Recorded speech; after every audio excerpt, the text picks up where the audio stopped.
Hi అండి, నమస్తే. ఈరోజైతే మనం ఒక సైకో డాక్టర్ గురించి అయితే తెలుసుకుందాం. అదేంటి డాక్టర్ అనుకుంటారా? అవును, మనం మామూలుగా డాక్టర్ అంటే దేవుడితో సమానం అనుకుంటాం, కానీ ఈ డాక్టర్ మాత్రం చావు దూతతో సమానం. ఇతను అఫీషియల్గా 15 మందిని, అన్అఫీషియల్గా 250 మందిని చంపాడు, అది కూడా పెయిన్ తెలియకుండా.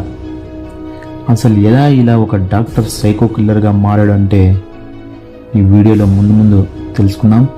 అయితే ఇతని పేరైతే హెరాల్డ్ షిప్మ్యాన్. జనవరి 14, 1946లో ఇంగ్లాండ్లో అయితే జన్మించాడు. ఒక మిడిల్ క్లాస్ ఫ్యామిలీలో అయితే పుట్టాడు. తెలియనటువంటి పిల్లవాడు.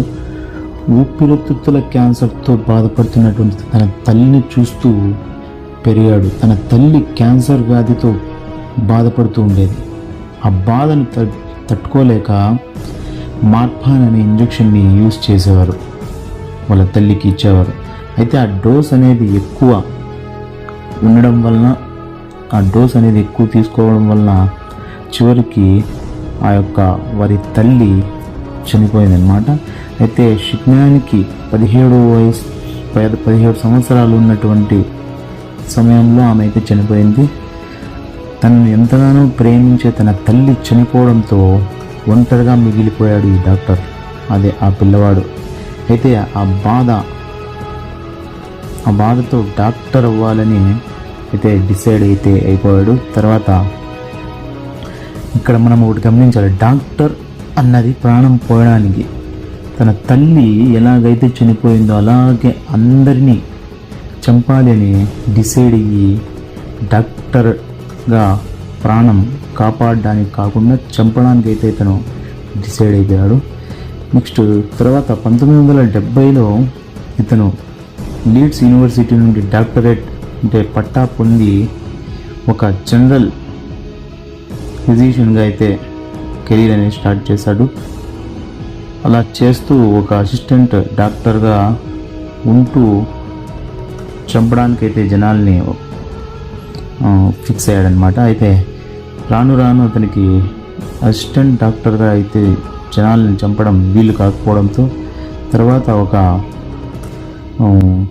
క్లినిక్ అనేది, ఒక హాస్పిటల్ అనేది స్టార్ట్ చేశాడు.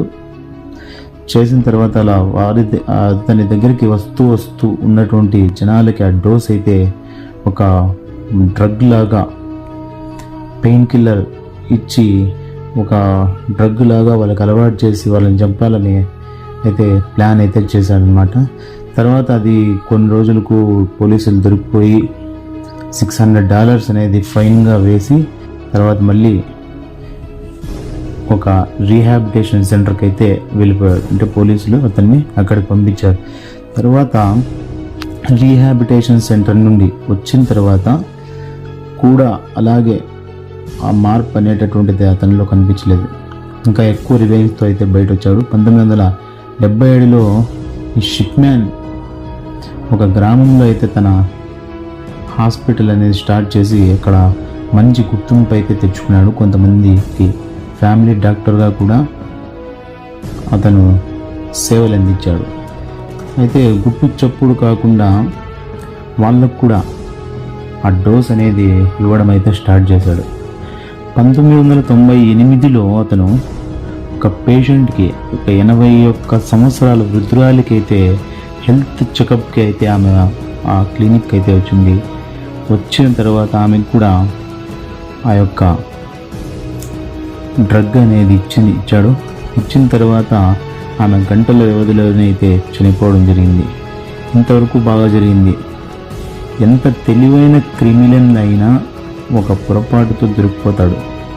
అలా షిప్మ్యాన్ ఏం చేశాడంటే 81 ఏళ్ల వృద్ధురాలితో షిప్మ్యాన్కు ప్రయోజనం చేకూర్చేలాగా ఆమె వీలునామా అనేది రాపించుకొని అతను ఆ యొక్క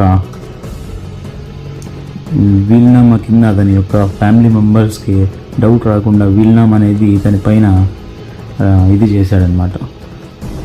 అయితే వాళ్ళ ఫ్యామిలీ మెంబర్స్కి కొంచెం డౌట్ అనేది వచ్చింది. వృద్ధురాలు ఆమెకి, ముసలామెకి శవ పరీక్ష అంటే మన పోస్ట్ మార్టం అంటారు కదా, అది చేసిన తర్వాత వాళ్ళకైతే డౌట్ వచ్చి ఒకసారి మళ్ళీ పోస్ట్మార్టం చేయమని చెప్తే చేసినారనమాట. అందులో ఎక్కువ డోస్ అనేది ఇవ్వడం వలన ఈమె చనిపోయింది అని చెప్పి రిపోర్ట్ అయితే వచ్చింది. దీంతో కేసు పెట్టినారనమాట వాళ్ళ ఫ్యామిలీ మెంబర్స్ అయితే. ఇలా ఏమంటే కేసు పెట్టడంతో షిప్ మ్యాన్ మీద అదేదో అంటారు కదా, తీగ లాగితే డొంకంతా కదులుతుంది అన్నట్లుగా ఇలా 2000 సంవత్సరంలో షిప్ మ్యాన్ 15 హత్య నేరాలు, ఒక ఫోర్జరీ కేసుతో దోషిగా ఇతనైతే పట్టుబడ్డాడు. అతనికి జీవిత ఖైదీ కూడా విధించినారనమాట.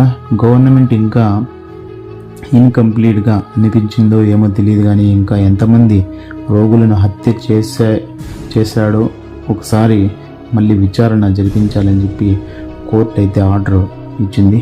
తర్వాత 2005లో ఒక అధికారిక నివేదిక ప్రకారం అతను 1971 నుండి 260 హత్యలు అయితే చేసినట్లు నిర్ధారించబడింది. షిప్ మ్యాన్ పేషెంట్ని పెయిన్ కిల్లర్ ఇచ్చి చంపేవాడు అని చెప్పి ఆ రిపోర్ట్లు అయితే వచ్చింది. తన తల్లికి చావుకు కారణం అయినటువంటి ఆ యొక్క డ్రగ్ను అందరికీ ఇచ్చి చంపేలాగా సైకో కిల్లర్ లాగా చేంజ్ అయితే అవ్వడం జరిగింది.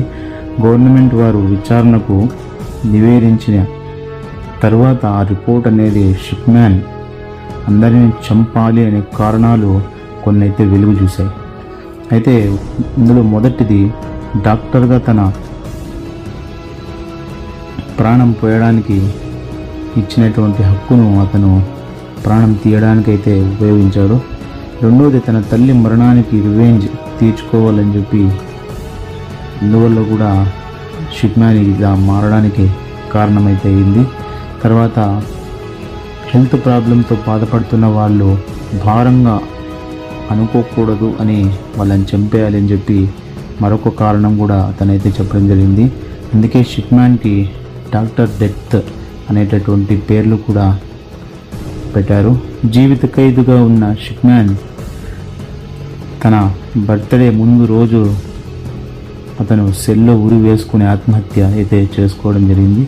డాక్టర్ అంటే ప్రాణం పోయాలి అని మరిచిపోయి చివరకు ఆత్మహత్య అనేది చేసుకున్నాడు. చిన్నతనం, బాల్యం అనేది ఒక వరం, కానీ షిప్ మ్యాన్ తన తల్లి క్యాన్సర్ వ్యాధి వల్ల నరకం అనుభవించడంతో అదంతా చూడలేక సైకో కిల్లర్గా అయితే మారడం జరిగింది. స్టోరీ కనుక మీకు నచ్చినట్లయితే ఖచ్చితంగా లైక్